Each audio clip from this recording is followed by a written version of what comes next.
yang tahu apa itu teks naratif? Nah, sekarang saya jelaskan apa itu teks naratif. Teks naratif adalah karangan cerita yang mengisahkan cerita fiksi dan non-fiksi berdasarkan urutan waktu atau bersifat kronologis. Jadi, teks naratif itu seperti contohnya yang di Malin Kundang. Seperti kalian tahu Putri Salju? Ya. Itu juga termasuk teks naratif. Nah, kemudian teks naratif itu apa tujuannya? Tujuannya itu hanya untuk menghibur. Nah, kalau untuk Putri Salju itu kan bukan kisah yang nyata ya. Itu adalah cuma dongeng belaka seperti itu. Nah, itu tujuannya untuk menghibur kepada pembaca. Untuk strukturnya teks naratif itu ada 4. Yang pertama ada orientasi, yang kedua ada komplikasi, yang ketiga ada resolusi, dan yang keempat itu ada reorientasi. Nah, sekarang apa sih isinya dari orientasi?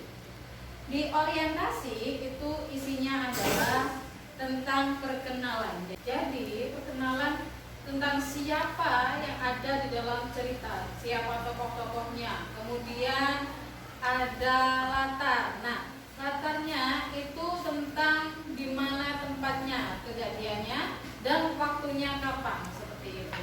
Kemudian yang kedua ada komplikasi. Nah, komplikasi adalah permasalahan. Jadi kalau di cerita teks naratif itu ada permasalahannya seperti itu. Kan kalau di cerita Putri Salju, apa sih permasalahannya? Ada yang tahu?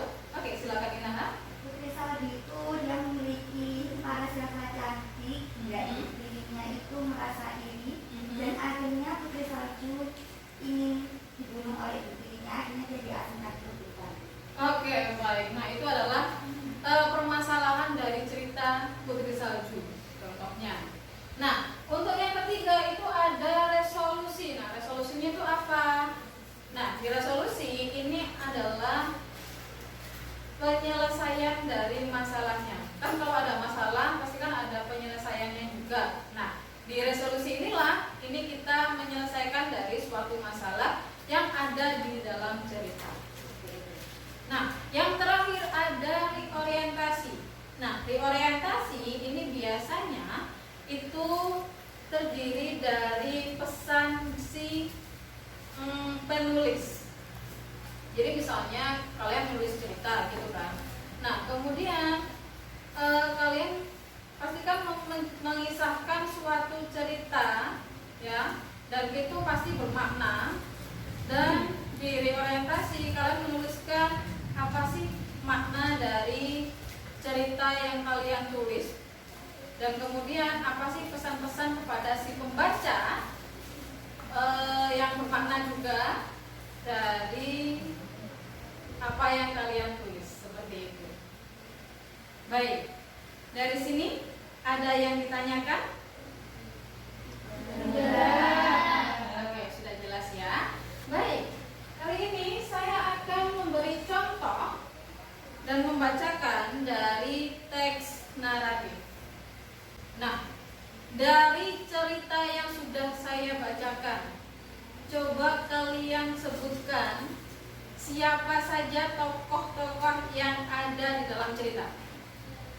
Malin Kundang, ibunya, dan istrinya. Oke, baik. Sekian dari saya akhiri. Wassalamualaikum warahmatullahi wabarakatuh.